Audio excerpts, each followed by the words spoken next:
Assalamualaikum warahmatullahi wabarakatuh.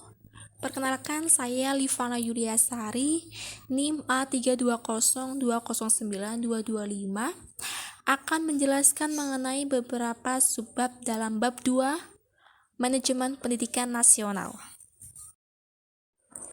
Sub pertama dari Manajemen Pendidikan Nasional yaitu mengenai pengertian pendidikan. Pedagogik atau yang populer dengan istilah pendidikan, education, adalah secara semantik berasal dari bahasa Yunani pedagogia yang berarti pergaulan dengan anak-anak. Istilah ini berasal dari kata paidos yang berarti anak dan agogos yang berarti saya membimbing atau memimpin.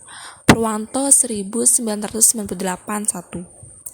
Padanan kata pedagogik dalam bahasa Arab menurut Muhammad Ali Al-Kufi adalah tarbawi atau taklimi yang berkaitan dengan pedagogi atau pendidikan. Secara umum, pendidikan dapat dipahami dalam dua pengertian, yaitu secara luas, tidak terbatas, dan secara sempit, terbatas. Pengertian pendidikan secara luas adalah hidup. Pendidikan adalah segala pengalaman belajar yang berlangsung dalam segala lingkungan dan sepanjang hidup. Pendidikan adalah segala situasi hidup yang memengaruhi pertumbuhan individu. Mudiaharjo 2002 halaman 3. Masa pendidikan pada pengertian luas ini adalah berlangsung seumur hidup dalam setiap saat selama ada pengaruh lingkungan.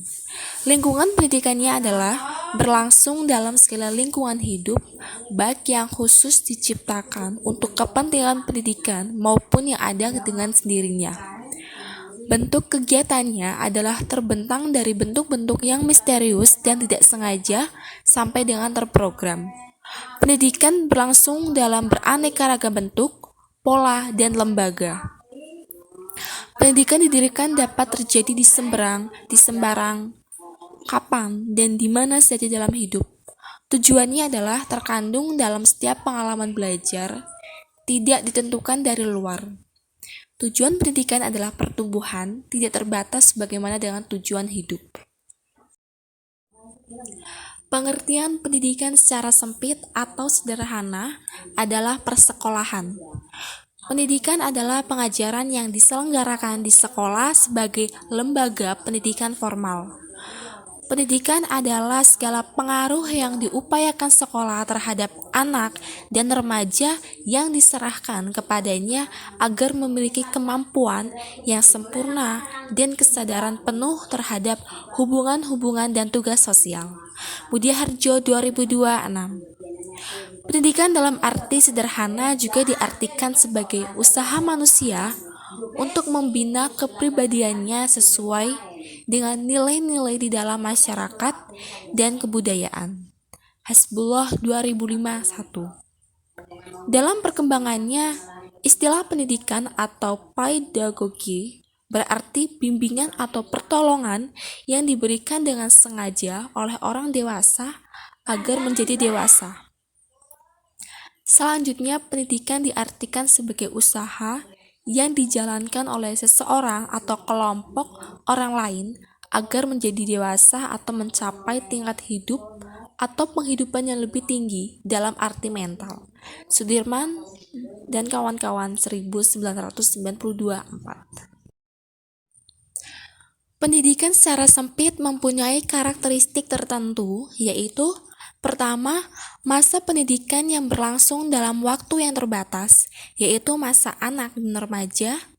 Kedua, jenjang pendidikan, yaitu pendidikan prasekolah, TK, RA, PAUD, sekolah dasar, SD, MI, SMP, MTS, sekolah menengah atas, SMA, SMK, dan perguruan tinggi. Ketiga, lingkungan pendidikan, yaitu berlangsung dalam lingkungan pendidikan yang diciptakan khusus untuk menyelenggarakan pendidikan. Secara teknis, pendidikan dilaksanakan di kelas. Keempat, bentuk kegiatan. Isi pendidikan tersusun secara terprogram dalam bentuk kurikulum. Kegiatan pendidikan teratur terjadwal, dan terdapat guru-guru mata pelajaran yang mempunyai peranan sentral dalam proses pendidikan. Tujuan pendidikan telah dirumuskan dan disesuaikan kompetensi-kompetensi tertentu. Selain pengertian tersebut, pengertian pendidikan juga diungkapkan oleh para tokoh pendidikan, di antaranya menurut Langeveld bahwa pendidikan adalah setiap usaha, pengaruh, perlindungan, dan bantuan yang diberikan kepada anak tertuju, kepada pendewasaan anak itu, atau lebih tepat membantu anak agar cukup, cakap melaksanakan tugas hidupnya sendiri. Pengaruh itu datangnya dari orang dewasa atau orang yang diciptakan oleh orang dewasa seperti sekolah, buku, dan putaran hidup sehari-hari, dan ditujukan kepada orang yang belum dewasa. Langeveld 1971-5. Dan yang kedua ada John Dewey mendefinisikan pendidikan sebagai proses pembentukan kecakapan-kecakapan fundamental secara intelektual dan emosional ke arah alam dan sesama manusia. Hasbullah 2005-2. Selanjutnya yang ketiga, dalam Dictionary of Education disebutkan bahwa pendidikan adalah 1. Keseluruhan proses di mana seseorang mengembangkan kemampuan, sikap, dan bentuk-bentuk tingkah laku lainnya yang bernilai positif dalam masyarakat di mana mereka hidup. 2. Proses sosial di mana orang dihadapkan pada pengaruh lingkungan yang terpilih dan terkontrol, khususnya yang datang dari sekolah, sehingga dia dapat memperoleh atau mengalami perkembangan kemampuan sosial dan kemampuan individu yang optimal. Good 1945-145. Yang keempat, Ki Hajar Dewantara juga mengartikan pendidikan sebagai tuntunan di dalam hidup tumbuhnya anak-anak. Dan yang terakhir, menurut Dryarkara, pendidikan adalah pemanusiaan manusia muda atau pengangkatan manusia muda ke taraf insani. Dryarkara 1980-78. Dan pendidikan juga dapat diartikan dalam perspektif. Artinya, pendidikan dapat didekati dengan berbagai sudut pandang tertentu. Dalam perspektif keindonesiaan, pengertian, fungsi, dan tujuan pendidikan terumuskan pada Undang-Undang Sistem Pendidikan Nasional Nomor 20 Tahun 2003 Pasal 1 dan 3 yang berbunyi 1. Pendidikan adalah usaha sadar dan terencana untuk mewujudkan suasana belajar dan proses pembelajaran agar peserta didik secara aktif mengembangkan potensi dirinya untuk memiliki kekuatan spiritual, keagamaan, pengendalian diri, kepribadian, kecerdasan, akhlak mulia, serta keterampilan yang diperlukan dirinya, masyarakat, bangsa, dan negara. Kedua, pendidikan nasional berfungsi mengembangkan kemampuan dan membentuk watak serta peradaban bangsa yang bermartabat dalam rangka mencerdaskan kehidupan bangsa, bertujuan untuk berkembangnya potensi peserta didik agar menjadi manusia yang beriman dan bertakwa kepada Tuhan Yang Maha Esa, berakhlak mulia sehat, berilmu cakap, kreatif, mandiri, dan menjadi warga negara yang demokratis serta bertanggung jawab. Dalam perspektif Islam, pengertian pendidikan Islam merujuk pada beberapa istilah, yaitu al-tarbiyah, al-ta'dib, al-ta'lim. Dari ketiga istilah tersebut, yang paling populer digunakan dalam menyebutkan praktik pendidikan Islam adalah terminologi al-tarbiyah, seperti penggunaan istilah at-tarbiyah al-islamiyah yang berarti pendidikan Islami. Syekh Muhammad al-Naqib al-Attas, seorang tokoh pemikiran pendidikan Islam, berpendapat bahwa sesungguhnya istilah yang paling tepat untuk pendidikan Islam adalah ta'dib, sebab struktur konsep ta'dib sudah mencakup unsur-unsur ilmu instruksi, taklim, dan pembinaan yang baik, tarbiyah. Wandaud 2003-175. Pendapat Al-Attas, Konferensi Internasional Islam I di Mekah pada 1997 mengartikan pendidikan Islam mencakup 3 pengertian sekaligus, yakni Tarbiyah Ta'lim Ta'dib, King Abdul Aziz 1977-15. Subbab selanjutnya yaitu hakikat pendidikan nasional. Pendidikan adalah sebuah proses kegiatan yang khas dilakukan oleh manusia. Kegiatan pendidikan dilakukan dalam upaya mempertahankan dan melanjutkan hidup dan kehidupan manusia. Karena pendidikan dimaksudkan untuk manusia, maka dalam rangka memahami pendidikan seharusnya dilihat dari hakikat dan tujuan hidup manusia. Tujuan pendidikan tidak dapat dilepas dari tujuan hidup manusia, sebab pada hakikatnya pendidikan merupakan alat untuk mencapai tujuan hidup manusia.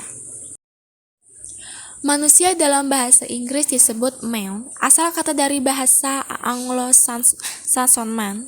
Arti dasar dari kata ini tidak jelas, tetapi pada dasarnya dapat dikaitkan dengan mens Latin, yang berarti ada yang berpikir.